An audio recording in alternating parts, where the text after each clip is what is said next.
Mrs. Wolf began to feel that he would like a decent meal. He went and knocked on Grandma's door.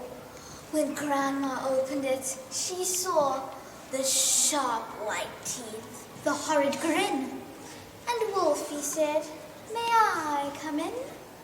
Poor Grandmama was terrified. "He's going to eat me up," she cried.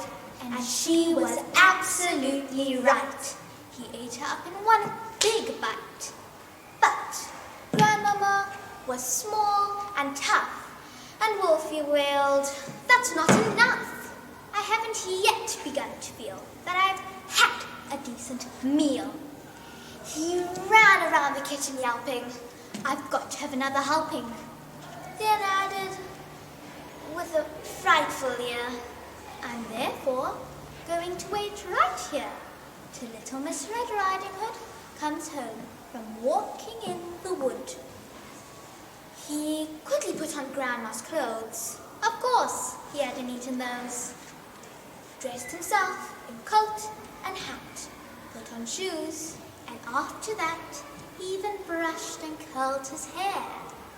Then sat himself in Grandma's chair. In came the little girl in red. She stopped, she stared, and then she said, "What great big ears you have, Grandma." "All the better to hear you," the wolf replied. "What great big eyes you have, Grandma," said Little Red Riding Hood. "All the better to see you," the wolf replied. He sat there, watching her, and smiled. He thought, "I'm going to eat this child. Compared with her old grandmama, she's going to taste like caviar."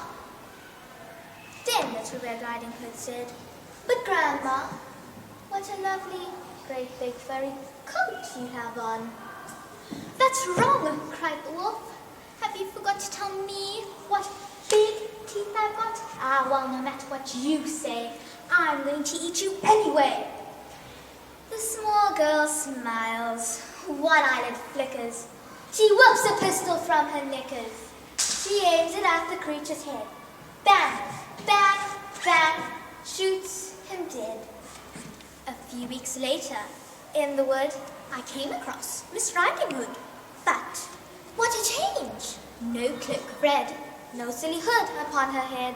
She said, "Hello, and do please note my lovely, furry wolfskin coat."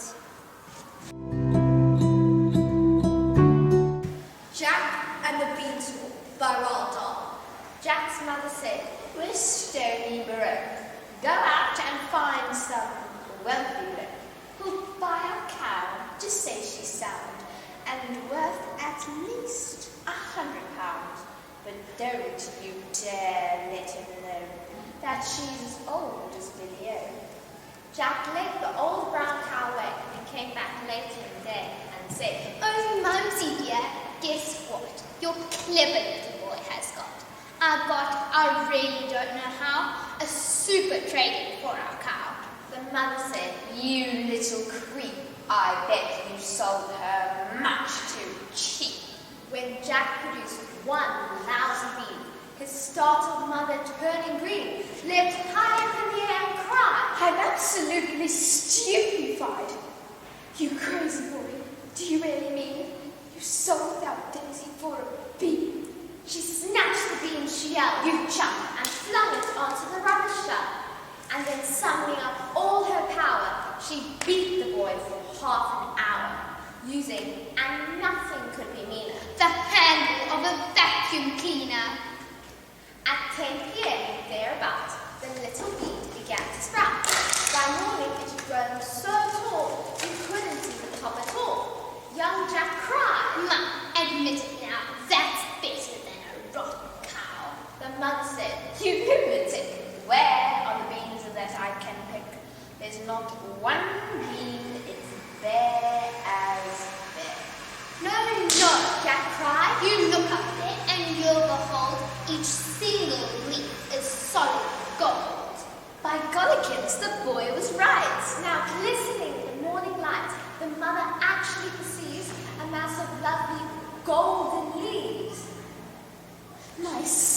souls. I'll sell them many. Buy a rose. Don't stand there gaping, little clot. Get up there and grab the lot. Jack was nimble, Jack was keen, and he scrambled up the mountain. Up and up he went without a stop. But just as he got near the top, a ghastly, frightening thing occurred. Not far above his head he heard a big, deep voice, a rumbling thing that made the very heavens ring. It shouted loud, Fee, fi, fo, fum. Right now, I smell blood. Englishman. Jack was frightened, Jack was quick, and down behind him half a tick. Oh, Mum! Jack gasped. Believe you me, there's something nasty up our tree. I saw him, Mum. My gizzard froze. A giant with a clever nose. A clever nose, his mother hissed. You must be going round a twist. He smelled me out. I swear, Mum. He said he smelled an Englishman. The mother said, and will he might? I told you every single night to take a bath because you smell. But would you do it? Would you have? You even make your mother shrink because of your unholy stink. Jack answered, Well, if you're so keen about it, you come crazy. the mother said, by gad I will, there's life within the old dog still. She hitched her skirts above her knee and disappeared right up the tree. Now with the giant slap his mouth, Jack listened for the Fee, fo, fum. He gazed aloft and wondered when his great words would come. And then, from somewhere high above the ground, there came a frightful, crunching sound. He heard the giant mutter twice.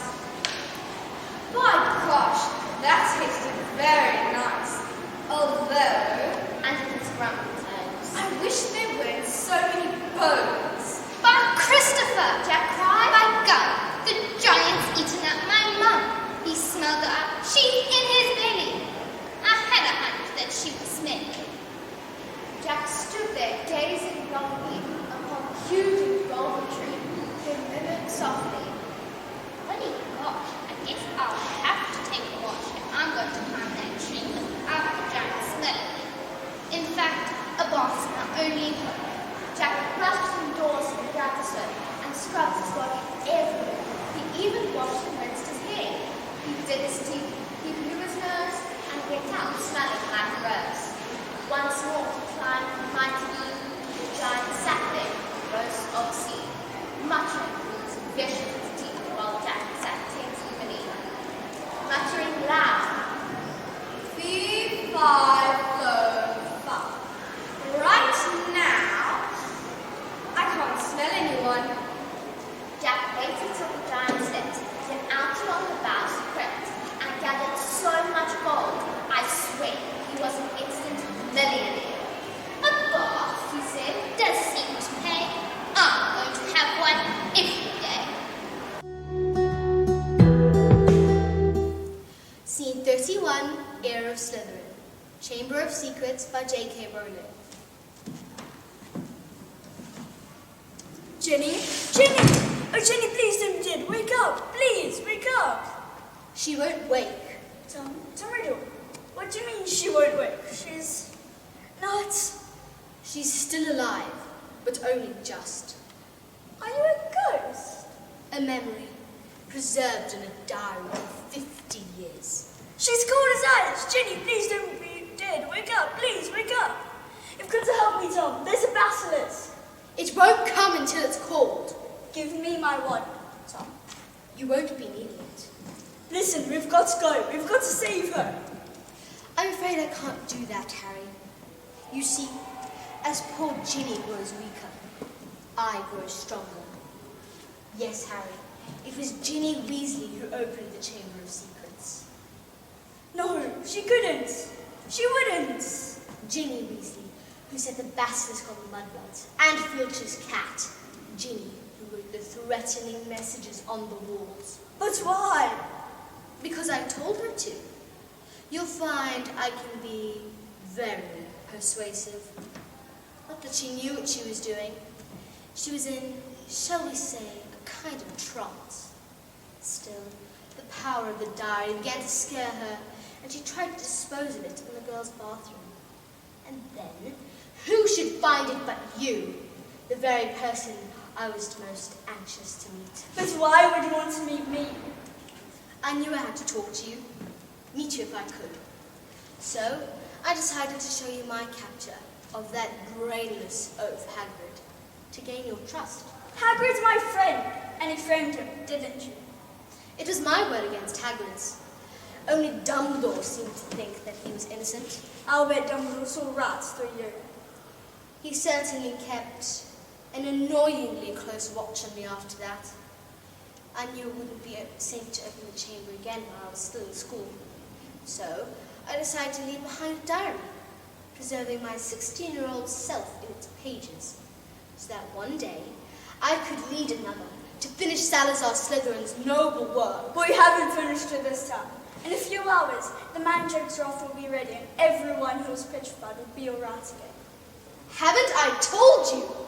Killing mudbloods doesn't matter to me anymore. For the past few months now, my new target has been you. How is it that a baby with no extraordinary magical talent was able to defeat the greatest wizard of all time? How is it that you escaped with nothing but a scar while Voldemort's powers were destroyed? How do you care how I escaped? Voldemort was after your time. Voldemort is my past, present, and future. Tom Marvolo Riddle. I am